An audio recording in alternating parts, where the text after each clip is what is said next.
Bonjour à tous, bienvenue sur ce nouveau webinaire de Mairie 2000 qui est consacré cette fois aux îlots de chaleur, à la surchauffe urbaine.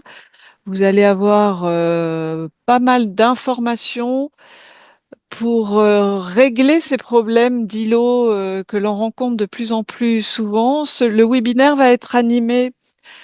Le webinaire va être animé par Vincent Grosseigny, à qui on a confié l'organisation du contenu, la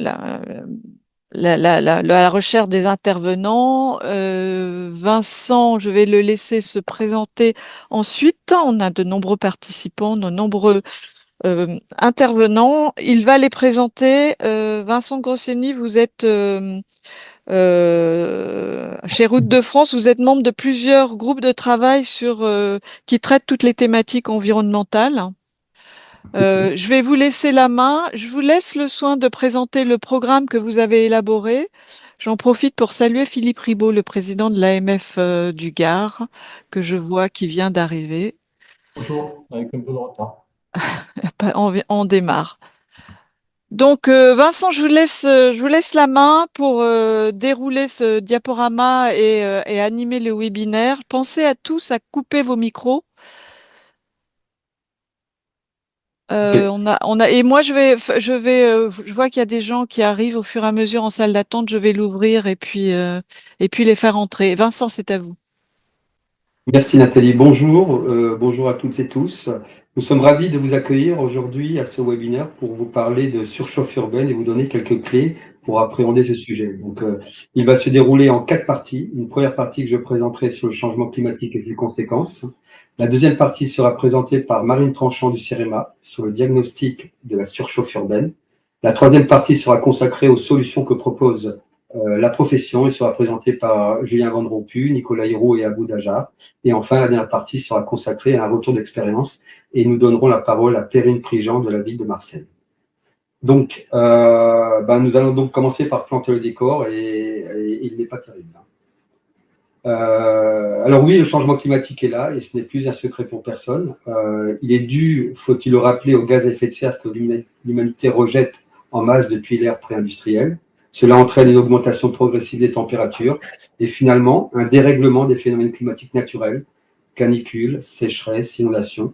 À noter d'ailleurs sur cette diapo la trajectoire nationale de référence pour la France métropolitaine qui projette, malgré tous les efforts en cours ou à venir pour baisser nos émissions de gaz à effet de serre, un réchauffement de plus 4 degrés à l'horizon de 2100. Donc, alors que faire? Il faut tout d'abord, plus que jamais, chercher à atténuer le changement climatique en baissant nos émissions de CO2 afin d'atteindre la neutralité carbone à l'horizon 2050. Pour cela, tous les secteurs d'activité doivent se mobiliser, ainsi que les décideurs publics. Mais le changement climatique est en marche et il faut donc également s'adapter. Et malheureusement, la catastrophe survenue à Valence la semaine dernière n'est qu'un tragique événement supplémentaire qui nous le rappelle tristement. Atténuation et adaptation, ce sont donc deux approches complémentaires et indispensables. Donc, nous allons à présent faire un focus sur la ville en définissant l'îlot de chaleur urbain avant d'aborder la surchauffe urbaine. Alors, qu'entend-on par ICU? C'est un phénomène qui se caractérise par des températures plus élevées en ville par rapport à la campagne environnante.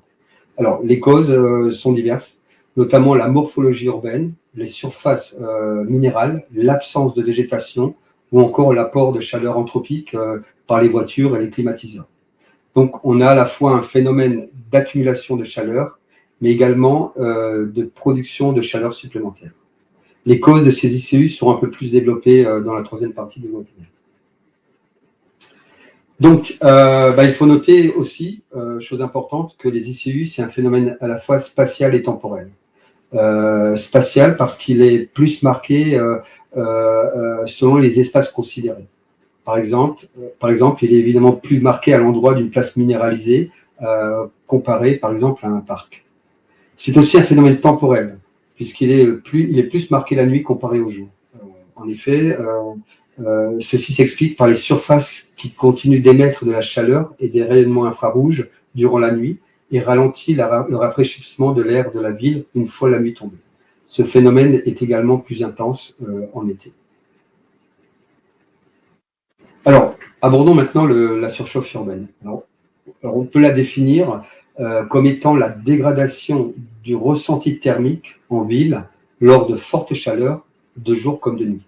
Donc, en essayant de simplifier, on peut dire que c'est un phénomène d'îlot de chaleur urbain qui est exacerbé et qui est peut-être couplé à d'autres phénomènes comme l'humidité, encore le rayonnement. On peut voir là sur la diapositive à droite l'exemple de 2003 où la différence de température a atteint 10 degrés entre Paris et la campagne environnante, alors que classiquement, on observe des températures de plus 3 ou 4 degrés hors période de canicule. Cela impacte l'habitant en rendant inconfortable l'usage quotidien des espaces extérieurs et des bâtiments, mais également d'une manière générale le fonctionnement de la ville. Enfin, et chose importante, il faut noter que le réchauffement climatique amplifie ce phénomène par l'augmentation du nombre de canicules, par l'intensité et par les durées de celles-ci. Il suffit de se reporter là au graphique à droite qui reprend les températures estivales moyennes à Paris relevées en vert à gauche et projetées d'ici à 2100, que les températures qui avaient été observées en 2003 vont devenir de plus en plus courantes en se rapprochant des 2100. Alors, les conséquences. Alors, avant tout, c'est des conséquences sanitaires, puisqu'elle entraîne, dans le meilleur des cas, un inconfort, une perte de bien-être, mais bien entendu, ça peut aller, cette surchauffe peut aller jusqu'à tuer. D'après Santé publique France, entre 2014 et 2022, en France métropolitaine, 33 000 décès ont été attribués à la chaleur. Et parmi ces décès, 28% l'été pendant les canicules, alors que les jours de canicule ne représentaient que 6% de la période étudiée. Donc, on a un autre chiffre marquant, c'est que pendant la canicule de 2003, on a observé une surmortalité de 141% à Paris, alors qu'elle n'était, entre guillemets, que de 40% en milieu rural. Donc, ça démontre bien qu'une surmortalité qui est à la fois due aux îlots de chaleur urbains couplés à la canicule. Alors, sans développer, je mentionne également les autres conséquences de surchauffe urbaine, à la fois sur le fonctionnement de la ville, avec notamment des impacts sur les infrastructures et les réseaux, sur la productivité économique et la consommation énergétique, notamment liée aux climatiseurs, mais également sur la qualité environnementale urbaine, avec la dégradation de la qualité de l'air, ou encore des effets sur la population écologique. Alors, quelle est la stratégie de la France pour s'adapter? Elle s'appelle la stratégie française pour l'énergie et le climat. Donc, cette stratégie, elle a deux objectifs, à la fois d'atteindre la neutralité carbone en 2050, mais également adapter la France au climat du futur. Donc, cette stratégie est composée d'une loi de programmation et de 3 documents de planification, dont la troisième stratégie nationale bas carbone, qui vise à atténuer le changement climatique, mais également le 3e plan national d'adaptation au changement climatique, le PNAC, qui, lui, est destiné à s'adapter à ce même changement climatique. Alors, voici quelques éléments de ce PNAC 3, en fait. Déjà, il est tout récent, puisqu'il a été publié le 25 octobre 2024. Donc, il doit préparer la France à un réchauffement climatique de plus 4 degrés d'ici 2100, et ceci en anticipant les effets du réchauffement climatique et en mettant en place des stratégies pour minimiser les impacts à la fois sur la société et l'économie. Donc, il est composé de 5 grands axes, 51 mesures, et parmi elles, on peut citer celles concernant la surchauffe urbaine et l'aménagement urbain, qui est notamment de renaturer les villes pour améliorer leur résilience face au changement climatique, déployer des solutions d'adaptation fondées sur la nature, préserver les ressources en eau face au changement climatique. Et ceci, on peut résumer avec comme une mission principale, un objectif principal, c'est la mesure 14, c'est de protéger les populations précaires des fortes chaleurs. Alors, pour finir, les collectivités, effectivement, elles sont concernées en premier lieu. Alors, pourquoi? Parce que elles doivent, comme l'essentiel des conséquences sont liées au contexte local, les mesures d'anticipation sont à définir également par les collectivités au travers d'un plan climat, air, énergie territorial. Donc, et pour finir, à noter que ce plan est obligatoire pour les collectivités territoriales de plus de 20 000 habitants. Voilà, maintenant que le décor est planté, ou plutôt replanté, je peux m'exprimer comme ça, je vais passer la parole à Marine Tranchant, qui va nous expliquer comment diagnostiquer la surchauffe urbaine. Marine, c'est à vous. Merci. Bonjour à toutes et tous. Je ne sais pas si vous m'entendez bien. Très bien. Ok, super, merci. Alors, je veux bien la diapo suivante. Pour faire un bon diagnostic de la surchauffe urbaine, la question à se poser, c'est qu'est-ce que je cherche à étudier? Donc, ça vient de vous être présenté. La surchauffe, ça regroupe un ensemble de phénomènes qui va de l'îlot de chaleur urbain, donc qui est ici à une grande échelle, comme vous pouvez le voir sur le schéma, qui est à l'échelle de la ville, de l'agglomération, mais aussi à plus petite échelle, ce qu'on appelle le confort thermique. Là, c'est plutôt à l'échelle d'un espace public, d'un bâtiment, d'une rue. Selon ce qu'on cherche à diagnostiquer, on peut mettre en œuvre différentes méthodes de diagnostic. Je veux bien la diapo suivante, s'il vous plaît. Merci. Donc là, vous avez à l'écran l'ensemble des méthodes qui sont à votre disposition et qui sont résumées et bien décrites dans le guide que vous pouvez voir à droite de la diapo, qui s'appelle le diagnostic de la surchauffe urbaine, méthode et retour d'expérience, qui vient d'être publié par l'ADEME, qui est en fait la mise à jour d'un document de 2017. Moi, ce que je vous propose dans cette présentation, c'est de vous présenter certaines méthodes de diagnostic détaillées dans ce guide, et vous avez le lien directement pour télécharger le guide suite à cette présentation. Je veux bien la diapo suivante. Merci. Et donc, quand on croise à la fois l'échelle et les méthodes, eh ben, on peut déterminer quelles sont les méthodes de diagnostic qu'on peut, pas forcément qu'on doit, mais en tout cas, choisir une ou plusieurs. Chacune a ses intérêts. C'est ce que je vais essayer de vous esquisser dans les diapos suivantes. Je fais bien la diapo d'après. Merci. Pour commencer, le premier outil que je souhaitais vous partager, c'est ce qu'on appelle des cartographies LCZ, donc les Local Climate Zones, qui sont très utiles plutôt en phase de pré-diagnostic sur l'îlot de chaleur urbain. Donc là, on s'intéresse vraiment plutôt à ce phénomène de grande échelle. Ça permet de voir quelles sont les zones les plus contributrices à la surchauffe urbaine. Et ça peut permettre aussi d'identifier les zones sur lesquelles on doit affiner notre diagnostic, parce que c'est des zones, pour mieux comprendre le phénomène plutôt à une petite échelle, ça peut être là où on va développer d'autres méthodes de diagnostic que je vous présenterai dans un second temps. Et donc, pour vous dire qu'il y a une production nationale de ces Local Climate Zones qui vient d'être mise en ligne, donc que vous pouvez télécharger sur data.gouv.fr, mais aussi qui sont visualisables sur le site Carthagène du CEREMA. Et donc, ce travail vient d'être fait par nos équipes, et donc il couvre 83 aires urbaines de plus de 50 000 habitants. Alors, pourquoi cette limite? En fait, on s'est rendu compte que c'est quand même une échelle sur laquelle c'est pertinent d'avoir de cette cartographie. En dessous, ça peut parfois en fait être un peu moins, on peut voir un peu moins de choses. Donc c'est pour ça que ce travail a d'abord été réalisé sur ces 83 aires urbaines. Je veux bien la diapo suivante. Merci. Et donc ça ressemble à ça. Là, vous avez un exemple que le CEREMA a réalisé sur Limoges Métropole. Et donc vous pouvez voir que tout ce qui est dans les ensembles rouges, c'est toutes les zones qui sont les plus contributrices et ensuite vers les moins contributrices. Si vous voulez mieux comprendre, là, je vais pas avoir le temps de détailler toutes les méthodes, mais si vous voulez mieux comprendre qu'est-ce que recoupe cette méthodologie, vous avez le lien à droite. Donc, c'est un article avec le guide méthodologique, le guide utilisateur et le replay du webinaire de présentation qui a eu lieu le 15 octobre sur cette nouvelle donnée.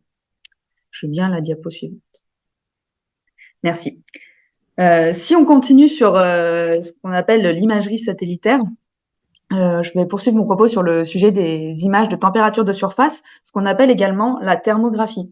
Alors, c'est souvent présenté comme l'outil magique, mais malheureusement, il est souvent mal utilisé. On a l'impression d'avoir des cartes et tout de suite, on a accès à la température de surface. C'est pas le cas. En fait, une image de thermographie, elle ne donne pas forcément une température de surface, elle donne une température de brillance. En fait, il est nécessaire de faire des corrections pour approcher la température de surface. Et parfois, en fait, ce travail n'est pas fait. Et du coup, en fait, ce qu'on voit, c'est pas vraiment ce qu'on aimerait voir. Et d'ailleurs, ces résultats sont aussi des résultats relatifs parce qu'on compare plusieurs images entre elles. On entend en écho, je sais pas si c'est le cas aussi pour vous. Désolée pour ça. Donc voilà, et je viens à la diapo suivante, s'il vous plaît. Et en fait, donc, quand on vous propose, parce que souvent, c'est vraiment une méthode qui est souvent proposée aux collectivités, quand on vous propose de travailler sur de l'imagerie thermique, il y a plusieurs questions à se poser qui nous paraissent importantes pour bien comprendre ce qu'on vous donne. c'est d'abord quelle est la source de cette mesure. Est-ce que c'est du satellitaire, donc issu donc de données satellites? Est-ce que c'est plutôt de l'aéroporté fait par exemple avec des avions, ou des drones, ou est-ce que c'est de l'in situ avec des petites caméras thermiques? Ensuite, se poser la question de l'heure d'acquisition, parce qu'en fait, on n'observe pas le phénomène selon si c'est une image de jour ou une image de nuit. De jour, c'est plutôt vraiment la surchauffe urbaine / le confort thermique. La nuit, ce serait plutôt de l'îlot de chaleur urbain. Donc attention aux conclusions qu'on peut tirer de ces images selon l'heure d'acquisition. Aussi se renseigner sur la météo. En fait, au moment de l'acquisition de cette image, parce que ça peut diminuer ou augmenter temporairement la température de la surface. Donc pareil, on n'en tire pas les mêmes analyses. Et enfin, attention aussi aux matériaux en surface, en toiture, car ça peut expliquer des points chauds relatifs avec les matériaux avoisinants. Donc il y a aussi un travail faut pas prendre la carte comme ça, il faut aussi un peu analyser ce qu'on a autour. Je veux bien la diapo suivante, s'il vous plaît. En d'autres méthodes possibles, on parle aussi pas mal de tout ce qui est mesure. Donc d'abord des mesures avec des sites fixes. Donc, par exemple, ça peut être des mesures de confort thermique pour suivre l'effet de l'aménagement de cours d'école ou de collège. Ça peut être aussi d'autres types de mesures. Ça dépend surtout comment on équipe en fait notre station de mesure. Le même sujet sur comment on équipe, on parle aussi de mesures mobiles. Donc là, par exemple, avec des véhicules, mais il y a aussi des méthodes avec des vélos, des sacs à dos qui sont développés à l'heure actuelle.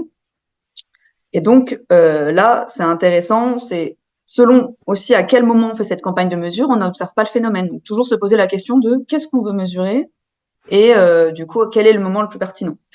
Pour tout ce qui est mesure mobile, aussi bien penser à la taille du parcours.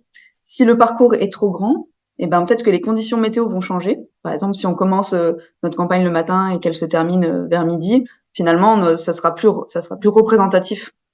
On va plutôt observer la météo qui change dans la journée que le phénomène qu'on est en train d'observer. Donc, toujours aussi faire attention. Est-ce que c'est possible de couper les micros, s'il vous plaît, pour pas que je m'entende en écho? C'est désagréable. Merci. Donc voilà, donc toujours faire attention à la taille du parcours pour que les conditions météo restent les mêmes. Alors, tout ce que vous voyez en bleu, je le dis maintenant, je ne l'ai pas dit, tout ce que vous voyez en bleu, en fait, c'est des liens vers des rapports du CEREMA, de ces différentes méthodes. Comme ça, vous pourrez aussi aller creuser le sujet, voir comment ça a été appliqué, les points, comment bien mettre ça en œuvre, ce qu'on peut en déduire, etc. Troisième méthode sur cette diapo, c'est une méthode plus technique, beaucoup plus coûteuse. C'est ce qu'on appelle la simulation. Au CEREMA, on utilise pas mal le modèle Solène Microclimat. Donc là, c'est pour faire de la simulation, par exemple, à l'échelle d'un quartier. Là, c'est l'exemple que vous avez à l'écran, ça peut être à plus grande échelle. Ça permet de visualiser comment le bâtiment et son environnement y réagissent entre eux. Donc, ça permet de voir les échanges de chaleur, quelles sont les surfaces qui capturent, qu'est-ce qui plutôt relâche de la chaleur. C'est intéressant parce qu'on peut faire des options d'aménagement, donc on peut tester. Et on peut aussi, pour nourrir le modèle, on peut aussi coupler ça avec de la mesure. C'est pour ça qu'on vous présente tout ça dans un même package. Mais comme je disais, c'est quand même des méthodes de recherche. C'est pour ça qu'on vous a mis le lien vers notre équipe, ce qu'on appelle BPE, Bâtiment Performant pour l'Environnement. C'est plutôt des chercheurs et des chercheuses qui utilisent ce modèle. C'est pas des modèles qui sont facilement appropriables.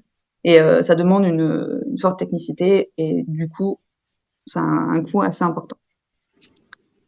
Pour terminer ce panorama des diagnostics, parler aussi du lien avec les usagers, usagères et les habitants, habitantes. Donc, pour faire aussi ce qu'on appelle plutôt des approches participatives. Alors là, il y a différentes manières de le faire. Soit on peut passer par des plateformes, des outils en ligne pour recueillir des informations. On peut aussi faire des balades climatiques.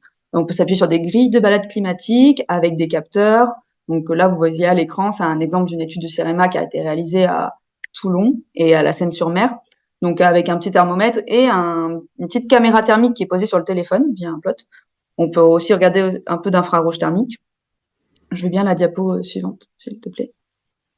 Merci. En fait, ce qui est intéressant avec ce volet participatif, c'est qu'on peut à la fois sensibiliser le public, donc sur le sujet de la surchauffe, sur le ressenti, le confort thermique, comment je me sens sur telle place, pourquoi, etc. Donc c'est intéressant pour aussi faire monter en compétence les participants et les participantes. Vous pouvez voir qu'on peut doubler là, on vous a mis le déroulé, par exemple, de ce qui a été fait à Toulon. Il y a une phase d'apport technique pour aussi objectiver les ressentis qui ont été vécus en balade. Ça permet de nourrir le diagnostic. Donc, pour les participantes de sortir de sa posture habituelle et de prendre le temps de ressentir la ville. Et à chaque fois, on posait pas que des questions que sur la chaleur, mais aussi sur le confort visuel, acoustique, etc. C'est aussi l'occasion de traiter plus largement ces sujets dans un cadre d'aménagement, par exemple, d'un espace public, d'une place.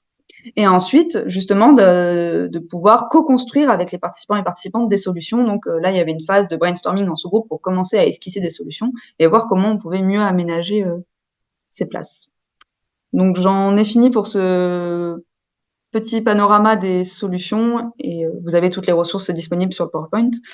Et je laisse la parole à Abou Dadjar pour vous parler du volet solutions. Merci Marine. Bonjour à toutes et à tous. Comme évoqué par Vincent, cette session est dédiée aux solutions de la profession pour rafraîchir l'espace urbain. Nicolas, Julien et moi-même vous montrons comment les entreprises agissent au quotidien pour lutter contre la surchauffe urbaine et comment elles peuvent contribuer de manière plus générale à apporter des réponses systémiques et efficaces aux enjeux d'aménagement urbain. Nous précisons que les solutions illustrées sont des exemples des solutions des entreprises adhérentes à Route de France. Elles ne sont pas exhaustives et les maîtres d'ouvrage sont invités à comparer les offres dans le respect des règles de la commande publique. Avant de présenter les différentes solutions, nous commençons par les différents facteurs qui influencent l'îlot de chaleur urbain. D'abord, il y a la morphologie de la ville, la taille, la distance entre les bâtiments, leur orientation, qui pourrait empêcher la circulation des masses d'air et contribue au piégeage radiatif. Les matériaux de construction et de voirie qui ont tendance à emmagasiner la chaleur le jour et à restituer une partie de cette chaleur, notamment la nuit. Le mode d'occupation des sols dans les villes caractérisé par un manque de végétation et de surface en eau, ce qui réduit la capacité de rafraîchissement par évaporation et évapotranspiration. Et enfin, le rejet de chaleur anthropique, par exemple la chaleur générée par les climatiseurs ou bien les moteurs thermiques des voitures, comme évoqué par Vincent. Et maintenant, je passe la parole à Nicolas. Merci Aboud, bonjour à tous. On vous expliquait ce que c'était que l'îlot de chaleur. Aboud vient de vous montrer les différents facteurs qui peuvent les influencer. Et donc à partir de là, on peut définir un certain nombre de solutions qui sont rangées parmi les quatre grandes familles que vous voyez ici. Alors on ne les a pas inventées, elles sont issues du rapport de l'ADEME qui a été cité précédemment. Et donc parmi les différentes solutions, on va retrouver les solutions grises qui sont plutôt liées aux infrastructures et plus particulièrement pour les entreprises routières, les revêtements, le mobilier urbain, tout ce genre de choses. On va retrouver toutes les solutions bleues donc, qui sont liées à la présence de l'eau en ville, qui est un élément clé finalement du rafraîchissement urbain, qui est très lié à la troisième solution, qui sont les solutions vertes, à la nature en ville, la végétalisation. Ces trois éléments, on va les redévelopper par la suite. Et puis, il y a aussi tout ce qui va être solution douce sur le comportement et la gestion urbaine. Ce qui va être intéressant de noter, et ça va être un peu un fil rouge dans tout ce qu'on va vous montrer, c'est que finalement, toutes ces solutions peuvent être mises en place les unes indépendamment des autres, mais là où elles vont être le plus efficaces en termes de résultats, mais surtout en termes de co-bénéfices, c'est quand on va les mélanger ensemble et qu'on va faire construire quelque chose de systémique. Et donc maintenant, je te repasse la parole à Boud pour les revêtements. Merci Nicolas. Donc le premier exemple des solutions de la profession routière concerne les revêtements clairs. Le principe de cette solution est d'améliorer l'albédo de revêtement urbain. C'est quoi l'albédo? C'est la capacité d'une surface à réfléchir le rayonnement solaire reçu. Tout ce qui n'est pas réfléchi est absorbé et contribue à l'augmentation de la température de surface. L'albédo est une fraction entre 0 et 1. Vous voyez le schéma de principe avec ces deux cas extrêmes, un matériau noir absorbant et un matériau blanc réfléchissant. Dans les espaces urbains, et pour vous donner une idée, l'albédo d'un enrobé bitumineux noir neuf est de l'ordre de 0,05, c'est-à-dire seulement 5% du rayonnement solaire reçu et réfléchi. Plusieurs types de revêtements clairs peuvent être proposés et adaptés aux différents cas d'usage en milieu urbain, comme vous voyez sur les photos, comme par exemple les enrobés clairs. Il s'agit d'une solution éprouvée et proposée par les différentes entreprises de la profession. L'augmentation de l'albédo contribue à la réduction de la température de la surface. Or, il faudrait envisager les solutions dans leur contexte. Jouer, par exemple, sur l'albédo du revêtement dans un contexte déjà ombragé n'a pas de sens. Il est nécessaire donc de définir les enjeux et le niveau de service attendu en termes de confort thermique, confort visuel et la dimension esthétique pour proposer le bon matériau au bon endroit. Je vous donne un exemple. Un revêtement clair à albédo élevé n'est pas le bon choix pour un espace urbain avec un enjeu du confort thermique diurne des piétons. Par conséquent, une analyse globale de l'aménagement est nécessaire pour adapter les différentes propositions. Et maintenant, je passe la parole à Julien. Merci Aboud. Je vais vous parler d'une thématique qui est fortement connectée au sujet de la surchauffe urbaine, c'est celui de la gestion des eaux pluviales, avec un constat qu'on connaît tous, qui est lié à l'artificialisation des surfaces, notamment en milieu urbain, qui a contribué au fil des années à imperméabiliser les sols. Avec une conséquence, c'est que les eaux de pluie, elles ont tendance à ruisseler sur les revêtements et donc à être ensuite collectées et évacuées comme les eaux usées via le système de tout à l'égout. Donc cette politique du tout tuyau, finalement, elle a conduit à une saturation des réseaux, notamment parce qu'ils ont été conçus et dimensionnés à une époque où les épisodes pluvieux n'étaient pas de l'intensité qu'on peut observer en ce moment avec le dérèglement climatique. On a eu des exemples récents et dramatiques en France et en Espagne encore plus récemment. Donc, les principes qui sont prônés à l'heure actuelle, c'est d'aller vers une politique de désimperméabilisation des sols afin de rétablir le cycle naturel de l'eau et notamment de pouvoir infiltrer la pluie au plus près de là où elle tombe, donc pour s'affranchir de cette notion de collecte et d'évacuation des eaux de pluie et donc d'aller vers cette notion de gestion à la parcelle dont on entend également souvent parler en ce moment. Donc dans une logique de déconnecter ces réseaux d'eau pluviale pour éviter de les saturer et de les utiliser dans une façon pour lesquelles elles n'ont pas été conçues originellement. L'enjeu, c'est de pouvoir changer de paradigme sur la notion de la gestion de l'eau en ville, de ne plus la voir comme un ennemi qu'il faudrait évacuer, mais plutôt comme une ressource qu'il faut préserver pour la valoriser et la réutiliser, notamment dans le cadre d'un couplage avec les solutions fondées sur la nature, comme l'a évoqué Nicolas. Alors pour ce faire, on peut travailler sur les revêtements en travaillant sur des créations de porosité au sein de ces revêtements, donc qui vont les rendre perméables. Donc vous avez quelques exemples là à droite de la slide, donc notamment via les enrobés perméables, les enrobés drainants qui ont été développés par la profession dès les années 80. On peut également parler des bétons drainants qui vont avoir la même fonctionnalité.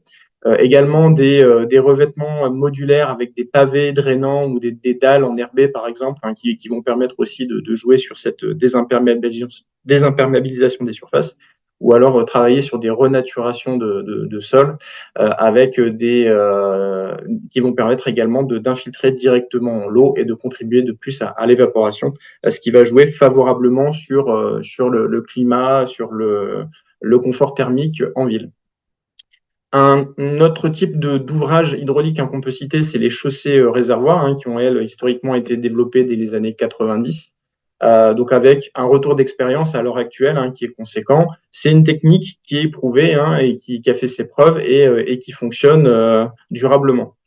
Initialement, ces chaussées réservoirs, elles ont été conçues, elles ont été pensées pour servir de stock tampon en cas de forts épisodes de pluie, afin de réguler le débit de fuite vers les réseaux d'assainissement, les réseaux d'évacuation des eaux de pluie.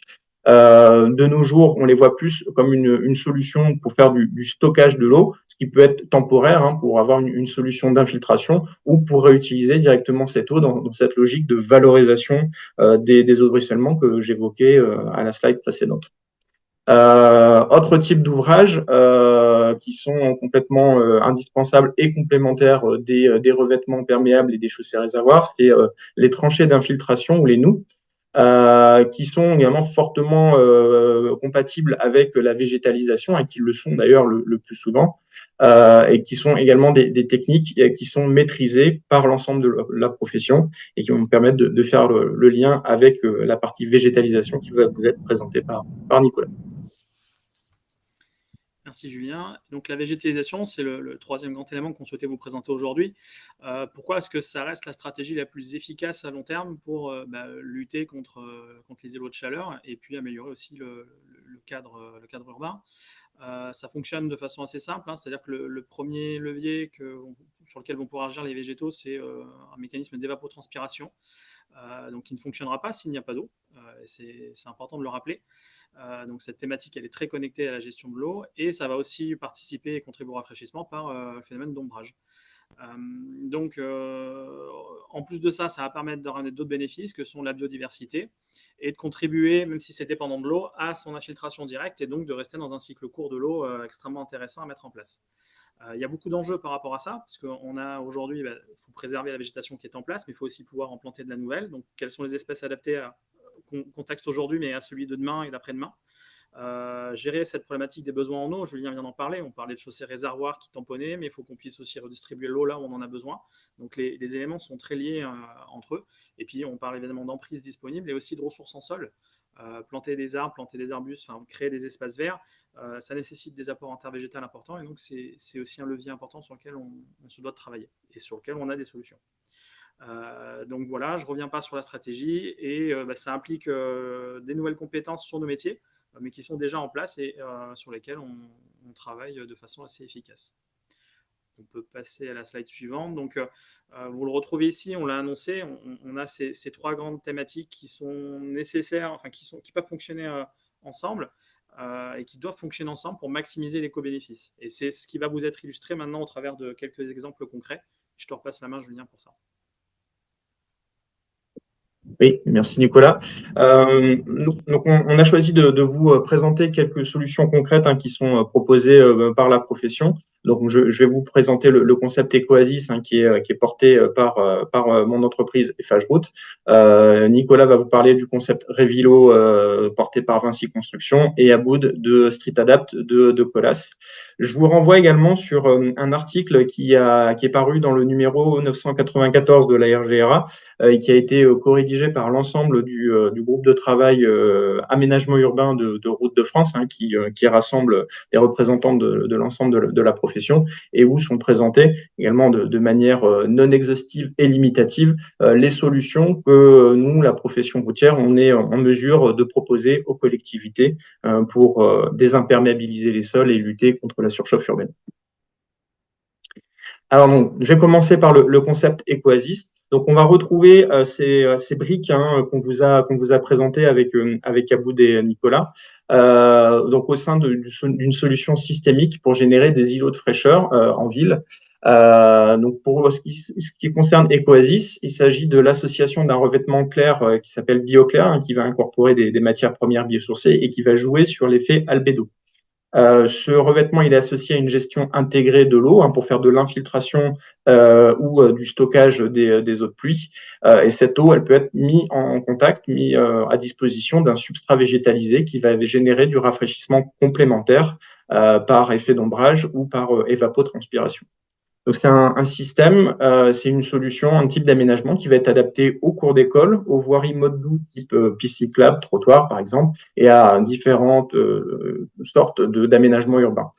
Enfin, c'est un concept qui a été lauréat du comité Innovation Route et Rue en 2021 et qui est en cours d'évaluation par le CEREMA dans ce cadre-là. Je vais vous présenter rapidement un exemple d'Ecoasis qui a été développé, qui a été mis en œuvre dans le cadre de la réhabilitation de la rue de la Blanchisserie. Donc, ça se situe à Belleville-en-Beaujolais, donc au nord de Lyon. Donc, on a travaillé à la proposition de ce concept Ecoasis avec le bureau d'études Integra et puis le paysagiste Green Steel. Donc, le principe va reprendre ce que je vous ai présenté précédemment, une désimperméabilisation des surfaces, notamment au niveau d'un parking qui est au haut de la rue et puis des trottoirs. Également, la mise en œuvre de places de stationnement en pavé enherbé qui vont aussi avoir cet effet de désimperméabilisation, d'infiltration de l'eau. Sous ces zones perméables ont été créées des fosses d'infiltration, donc pour servir de stockage temporaire pour les eaux de pluie ainsi que les eaux de toiture qui sont collectées et renvoyées vers ces fosses d'infiltration.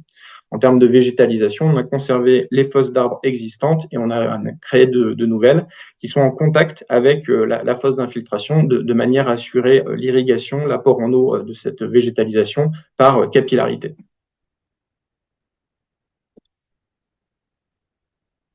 Et donc, je prends la suite avec Revilo, qui est une offre d'îlots de fraîcheur urbains qui est proposé par ces constructions et qui se base sur les 4 leviers, donc sans grande surprise, le revêtement, l'eau, le sol et le végétal, dans lequel on va pouvoir valoriser et utiliser à bon escient chacune des solutions, produits ou procédés qui permettent de créer ces îlots de fraîcheur. Donc plutôt adaptés pour les cours d'école, comme vous allez avoir l'exemple juste ici, et des aménagements plus larges, parcs et friches urbaines. Donc ici, c'est une école à Albertville, vous voyez une photo avant-après, où, comme je le disais déjà tout à l'heure, on peut d'ores et déjà s'intéresser toujours à favoriser la végétation existante et où retrouver les arbres au milieu de la cour, qui est purement minérale, qui du coup sont plutôt remis en valeur grâce à une tranchée drainante qui va permettre une gestion de l'eau adaptée et dédiée aux besoins du végétal, du recours à un revêtement clair, qui n'est pas mis sur l'ensemble de la surface pour rester assez parcimonieux. Tout à l'heure, Aboud le disait sur les revêtements, le bon produit au bon endroit et au bon moment. Et donc, du coup, aussi de la végétalisation voilà, au travers de la création de nouveaux espaces verts. Et on peut prendre un deuxième cas de figure qui, là, est plutôt une place donc, qui se situe à Bergerac, en Dordogne, où c'est l'ensemble de la place qui a été refaite avec une conception qui a été faite conjointement avec la ville de Bergerac. Et donc, pareil, un espace très minéral sur lequel il y a déjà de la végétation. On voit des arbres d'alignement qui sont déjà là, avec un enjeu d'améliorer la gestion de l'eau et de sa déconnexion du réseau. Donc avec l'utilisation de revêtements filtrants, des enrobés perméables Hydrovia ici, création d'espaces verts, favoriser les espaces verts existants, donc avec un chemin de l'eau qui est préférentiellement orienté vers les espaces verts pour la réutiliser. Et au final, c'est 3000 m² qui sont désimperméabilisés avec uniquement 1500 m² de revêtements perméables. Donc un aménagement dont on est assez fier. Et puis je passe la parole maintenant à Aboud. Merci Nicolas. Je prends la suite pour vous présenter la démarche de Street Adapt de Colas. Avec cette démarche évolutive, Colas offre une gamme de solutions sur mesure adaptées aux enjeux de chaque site. Cette démarche a 3 principaux objectifs. Le premier est d'améliorer localement le confort urbain et notamment le confort thermique. Nous avons vu tout à l'heure que le sujet du ressenti thermique dans les espaces extérieurs est important pour traiter la surchauffe urbaine. Deuxième objectif est de promouvoir une gestion intégrée des eaux pluviales en favorisant l'infiltration, la rétention et la valorisation de ces eaux par l'arrosage des végétaux, par exemple. Troisième objectif est de faciliter l'intégration de la nature en ville. Comment Street Adapt est structuré? Cette démarche s'articule autour de 3 axes. Le premier axe concerne une approche globale de l'aménagement, proposant des solutions combinables et ciblées. Ces solutions s'appuient sur 4 leviers d'action, les sols et revêtements, l'eau et le végétal, et autres dispositifs d'ombrage qu'on peut déployer dans des espaces urbains. Deuxième axe concerne les expertises dédiées à la prédiction et à la mesure de la performance grâce à la modélisation, l'instrumentation et le monitoring. Troisième axe s'appuie sur une gamme de produits Colas adaptés avec des multiples bénéfices. Cette gamme alimente la démarche Street Adapt avec des revêtements perméables, de revêtements albédo adaptés et des technosols qui sont des terres fertiles reconstituées. Voici 3 exemples d'application de la démarche Street Adapt. Le premier concerne le marché global de performance de requalification du centre de Ramatuelle dans le Var, attribué au groupement mené par Colas. Ce projet a contribué à imaginer les aménagements avec la mise en place de revêtements pavés à albédo adaptés, associé à la création d'espaces végétalisés pour favoriser le rafraîchissement par ombrage et évapotranspiration. Pour ce projet basé sur la performance, Colas a mobilisé plusieurs expertises avec une campagne de mesure d'albédo, une modélisation microclimatique pour évaluer la solution proposée, mais également pour définir les points d'instrumentation nécessaires pour le suivi qui est prévu sur une durée de 4 ans. Le deuxième exemple concerne l'aménagement d'une rue commerçante à Nevers avec la mise en place des pavés adjoints à engazonner. Des caniveaux ont été installés pour récupérer les eaux pluviales et alimenter une fontaine, ce qui permet de maximiser les effets bénéfiques de l'eau et d'améliorer le cadre de vie. Un troisième exemple est celui de l'aménagement d'un parc à Antibes avec l'installation d'un revêtement perméable pour une meilleure gestion des eaux pluviales au service de la végétation environnante installée dans le cadre de ce projet. Pour finir, Les différents acteurs du génie civil et de l'urbain se mobilisent autour du projet national issu, Innovation et solutions pour lutter contre la surchauffe urbaine. Ce projet est administré par l'IREX. Le projet s'intéresse aux solutions à mettre en œuvre localement pour contribuer à la lutte contre la surchauffe urbaine. Les actions de recherche sont organisées en 3 work packages. Tous les leviers seront mobilisés en allant de l'expérimentation de laboratoire aux mesures sur site réel par le biais des démonstrateurs et en couplant cela à la modélisation et à une analyse multicritère. Le projet a démarré cette année pour une durée de 4 ans. Nous lançons une invitation ouverte à toutes les collectivités qui souhaitent rejoindre ce projet ambitieux. Plusieurs villes contribuent déjà à ce projet national, comme la ville de Marseille, représentée ici par Perrine Prigent, qui est également la présidente de ce projet, à laquelle je passe la parole.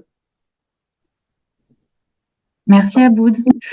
Donc effectivement, la question du projet national issu est une transition parfaite pour inviter tout le monde à venir participer à ce projet qui traite de cette thématique-là et qui est élaboré dans une perspective de rencontre entre les différentes professions, mais aussi en lien avec les collectivités. Moi, je suis là pour témoigner de l'expérience qu'on a au niveau de Marseille, qui n'est pas encore une grande expérience, mais dont je vais vous en faire part néanmoins, avec un besoin collectif. Je pense qu'on a tous d'apprendre pour progresser, pour atténuer et s'adapter au changement climatique. Moi, je suis adjointe au maire de Marseille et je suis en charge de différentes choses, notamment la valorisation du patrimoine, l'espace public, la place de l'eau dans la ville et la ville résiliente. Donc, c'est tout indiqué pour le sujet de la surchauffe urbaine. On va passer à la slide d'après et à celle d'après encore. Voilà. Marseille, c'est ça, schématiquement. C'est une ville qui est très grande et qui a différentes caractéristiques en termes de topographie, mais aussi en termes d'urbanisation.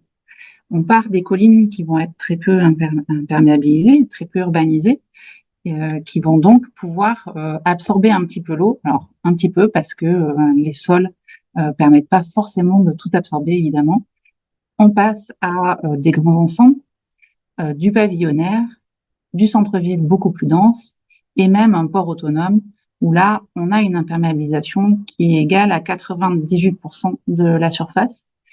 Et ça me permet de reparler des effets de ruissellement qui ont été abordés tout à l'heure par Julien, des effets de couverture de la surface qui doit évoluer parce que, en fait, tout ça va contribuer à la surchauffe urbaine.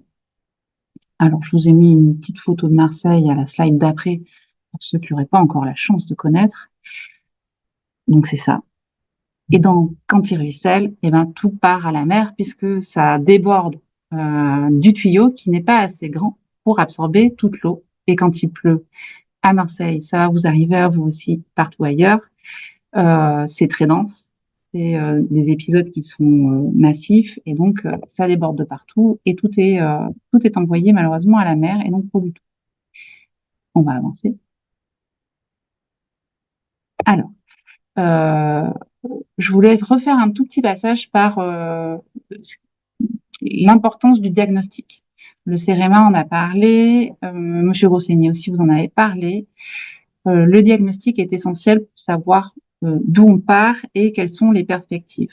On a la chance d'avoir ce diagnostic qui est présent, alors qui n'est pas suffisamment complet par rapport à la notion de surchauffe urbaine, mais qui est néanmoins existant, qui a été réalisé lors de l'étude pour un centre-ville historique résilient à Marseille en 2030.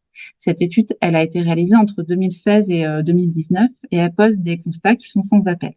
Là, vous avez à gauche la température de surface en 2017, juste avant la canicule, donc à mi-juin. Et donc, on mesurait au sol 60 degrés en 2017. À 60 degrés, on fait cuire un œuf. C'est la cuisson de basse température. Les modélisations du rapport du GIEC de l'époque, selon des scénarios médians pour pas être trop alarmistes, ont poussé les bureaux d'études qui travaillaient pour la ville et la métropole a estimé les températures de surface en 2050, avant canicule aussi, à 90 degrés. On va donc faire bouillir de l'eau au sol. C'est des chiffres qui sont assez parlants, qui montrent qu'en fait, les revêtements de surface, mais aussi le bâti, la circulation de l'air et l'accélération du changement climatique, tout ça combiné va faire que les villes vont devenir inhabitables si on ne fait rien. Les solutions, on peut avancer, sont liées à un triptyque qui est assez simple. C'est eau, sol, végétal. Et on complexifie quand on parle du sol. Qu'est-ce qu'on y met dessus? Qu'est-ce qu'on n'y met pas dessus? Et vous avez vu à l'instant toutes les différentes solutions qui sont proposées, notamment par les grandes entreprises, mais pas que. Là, on voit différents schémas qui nous montrent que quand on veut travailler sur l'adaptation au changement climatique et l'atténuation, il faut évidemment travailler plusieurs échelles. Là, vous avez l'échelle du centre-ville qui doit permettre d'identifier les zones de risque et prioriser les actions des collectivités. Donc, on va jouer avec l'eau, avec l'ombre, avec le vent, avec le végétal présent, avec des trames qui doivent être renforcées, restructurées, et on doit pouvoir, pour la collectivité, en tout cas, imaginer cette action pour faire des effets leviers et faire des effets masse au niveau de l'impact urbain de ces changements-là, pour justement, au lieu de faire de la surchauffe, faire des îlots de fraîcheur. Donc, on va aussi jouer sur les pentes, pardon, travailler sur les écoulements et pouvoir stocker et absorber ces eaux quand il va pleuvoir, tout en adaptant et l'espace public et le bâti. On peut avancer. Un autre exemple de situation sur la place Carly, qui est également en centre-ville, qui est un espace, vous voyez sur les photos en haut, qui a beaucoup évolué, mais qui est très martyrisé. La place de la voiture est assez importante. L'imperméabilisation est clairement évidente. Et en dessous, vous avez des propositions de schémas d'action qui montrent qu'en fait, on peut remodeler ces espaces-là en utilisant différents matériaux, en laissant respirer les sols, en plantant et en absorbant l'eau. Quand on arrive à agir de manière et en pointillé et de manière massive, on peut avoir des perspectives, nous dire la ville sera habitable demain. Il faut se donner les moyens de faire ça. Donc, on dispose de ces études-là pour nous dire les moyens d'action sont là et il faut maintenant pouvoir dérouler. On peut avancer. Donc, depuis 2020, la ville s'est concentrée sur des interventions dans les cours d'école et dans différents parcs. Vous avez là des photos en haut de cours d'école qu'on a désimperméabilisées. Alors, vous avez déjà eu des exemples juste précédemment. Toutes les villes s'y attellent. Il y avait il y a toujours des aides de l'agence de l'eau également pour nous aider à financer ces opérations qui coûtent évidemment de l'argent. Mais au-delà de ça, c'est quand même des vrais projets qui sont extrêmement positifs et qui permettent de travailler autrement le lien, en tout cas pour la collectivité, avec les écoles, les enfants et les familles des élèves qui viennent à l'école. Donc, je vais avoir plutôt une intervention moins technique que mes prédécesseurs, mais qui peut néanmoins éclairer et vous donner quelques billes en termes d'action. Parce que côté ville de Marseille, on a essayé de mettre en place plein de dispositifs différents dans les cours d'école, avec des choses qui fonctionnent plus ou moins bien. Il y a beaucoup d'anticipation à faire, parce que ces projets de cours d'école sont des véritables projets pédagogiques, donc ils doivent être travaillés avec les enseignants et les enfants. mais qui doivent aussi être anticipées avec les services internes des collectivités pour en assurer des entretiens sur le long terme. Et ça, je me permets d'insister, c'est vraiment assez essentiel. On ne va pas être juste sur de l'investissement, mais il y a aussi du fonctionnement derrière. Donc, c'est à anticiper du côté des collectivités. Et aussi, les liens avec les enseignants et les élèves nous permettent d'aborder les cours d'école de manière extrêmement différente, de retravailler sur le jeu dans la cour, sur la classe dehors, et donc sont des véritables projets pédagogiques et éducatifs, en plus d'être des projets techniques de fraîcheur. Ça nous permet aussi de nous poser des questions sur l'ouverture de ces cours-là le soir et le week-end quand il fait chaud, pour être des véritables refuges, et donc de penser ces cours d'école autrement. Pour ce qui est des squares, notre majorité municipale a changé. Depuis 2020, on est passé de la droite à la gauche, et on était assez surpris en arrivant de découvrir que les parcs sont aussi des espaces sur lesquels il y a énormément de potentiel de rafraîchissement. Alors, ça va de soi dans l'intention, dans la réalisation, quand on fait des constats, et donc je vous invite à le faire du côté des collectivités, regardez à quel niveau sont imperméabilisés vos espaces verts. Pour la ville de Marseille, on avait des squares qui étaient imperméables à 70% de leur surface. Donc, il y a une impérieuse nécessité de ne pas négliger ces espaces-là et de bien les retravailler, y compris sur tout ce qui est le cheminement, qui donc doit pouvoir être sur des matériaux qui soient et confortables et accessibles, et qui soient perméables, pas imperméables justement. Donc, redonner l'espace à la nature et travailler sur d'autres types de revêtements sont des éléments qui peuvent se travailler, y compris dans des espaces qu'on ne soupçonnait pas au départ. On peut avancer. Parallèlement à ces opérations assez concrètes, on a voulu mettre en forme un manifeste pour les espaces publics méditerranéens, accueillants, résistants et résilients à Marseille, afin de formaliser les intentions politiques de la ville sur les espaces publics. Et des choses qui peuvent paraître assez anodines, mais qui en réalité permettent d'éclaircir et de clarifier les orientations et de discuter sur des bases assez sereines et avec les autres collectivités et avec les maîtrises d'œuvre. Pour la ville de Marseille, 5 principes directeurs se sont dégagés dans les intentions, qui sont l'hospitalité et l'apaisement, le rééquilibrage et donc la gestion des flux, les véhicules, mais aussi les piétons et les cyclistes, les deux roues, qu'ils soient motorisés, pas motorisés, doivent tous avoir une place et doivent être tous en sécurité.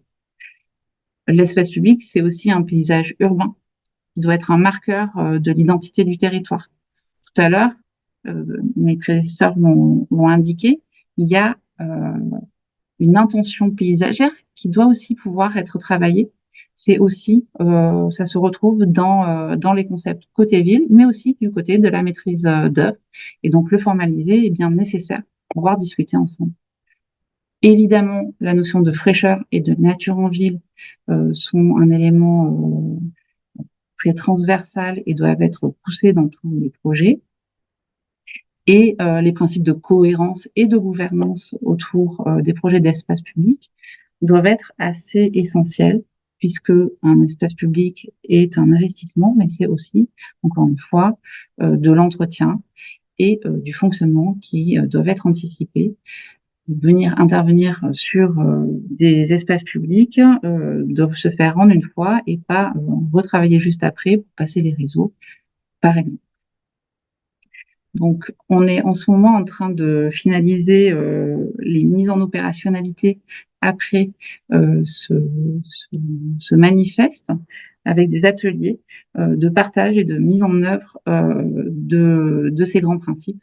Et donc, on va finaliser ça pour le 19 décembre avec un dernier moment de partage au niveau de la ville de Marseille et de ses partenaires sur les stratégies de déploiement. On peut avancer.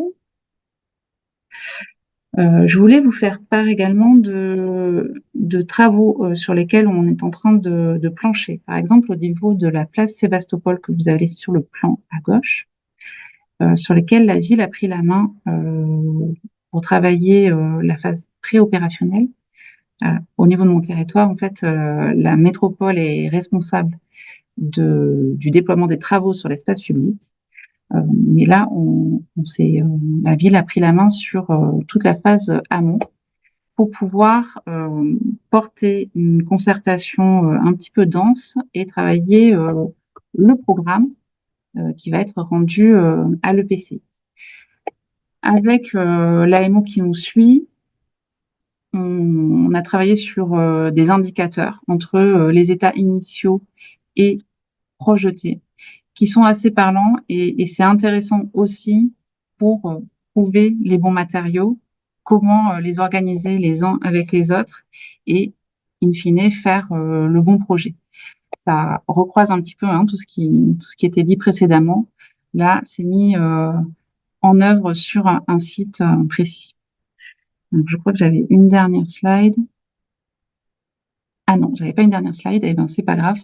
Donc on essaye de déployer tout ça à l'intérieur de tous nos projets, en lien avec donc les opérateurs, les autres collectivités, et évidemment c'est les meilleures connaissances des intentions des uns et des solutions des autres qui vont nous permettre de déployer les bons projets sur les territoires. Merci beaucoup, Madame Prigent. Je tiens tout simplement à remercier bien chaleureusement tous les intervenants, donc Madame Tranchant, Madame Prigent, mes collègues de la profession, Julien, Nicolas, Aboud, pour leur participation et pour le temps qu'ils ont consacré à préparer ce webinaire. J'espère qu'il aura été utile et instructif pour tous les participants. Donc, merci à toutes et à tous. Merci. Et je vous souhaite une bonne journée et à très bientôt.